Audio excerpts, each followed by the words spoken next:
हर गांव में एक ऐसा लड़का होता है जिससे किसी को कोई उम्मीद नहीं होती और अक्सर वही लड़का इतिहास बदल देता है।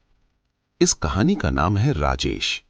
गरीबी में पैदा हुआ, जहां सपने देखने से पहले जिम्मेदारियां उठानी पड़ती हैं।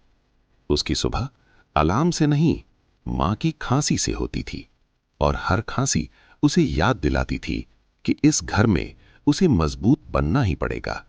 जब उसके दोस्त स्कूल जाते थे, नई कॉपी, नई किताबों के साथ, राजेश चाय की दुकान पर गिलास धो रहा होता था। हाथ कांपते थे, पर वो रुकता नहीं था, क्योंकि उसने बहुत जल्दी सीख लिया था।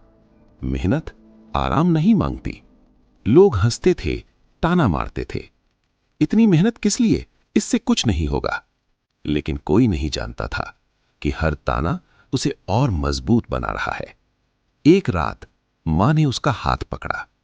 अगर थक गया हो बेटा तो रुक जाना। राजेश ने कुछ नहीं कहा, लेकिन मन ही मन बोला, अगर मैं रुक गया मां, तो ये गरीबी कभी नहीं रुकेगी। परीक्षा आई। राजेश ने पूरी कोशिश की, लेकिन रिजल्ट फेल। उस दिन वो सिर्फ परीक्षा ने नहीं हारा था, उस दिन उसका आत्मविश्वास टूट गया था। वो नदी के किनारे बैठा था, खामोश। पहली बार उसके मन में आया सब छोड़ देने का। तभी उसने एक बूढ़े मजदूर को देखा। थकता हूं बेटा, पर रुक गया तो भूखा मर जाऊंगा। उसी पल राजेश समझ गया, हार मजबूरी नहीं होती, हार एक चुनाव होती है। उस दिन के बाद राजेश नहीं रुका। दिन में काम, रात में पढ़ाई। नींद चली गई, पर हौसला नहीं।